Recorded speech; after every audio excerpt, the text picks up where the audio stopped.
সবটা আমাকে দিয়া দাও। জানোনি এই সত্যটার দাম কত?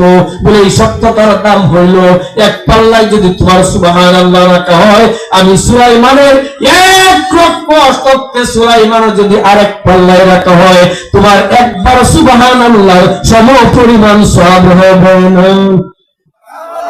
সুবহানাল্লাহ আস্তে করে দিতে শুনবো।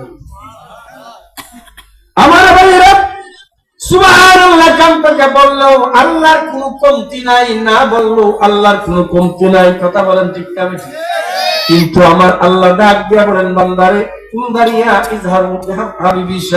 একটা মাহফিল করেছিল, সেখানে বৈশা জান্নাতের বাগান আমি বানায় দিয়েছিলাম, চতুর্পাশে ফেস্টন করে রাখিছিলাম ফেরেশতারা। তারা এসে বলেছে সুবহানাল্লাহ। যখন বললা আমাকে পবিত্র বলার কারণে আমি আল্লাহর দাম কিন্তু বাড়েও নাই কমেও নাই, কিন্তু আমাকে বললা আমি পবিত্র, এই কারণে বান্দারে তোরে আমি আল্লাহ পবিত্র বানায় দিলাম।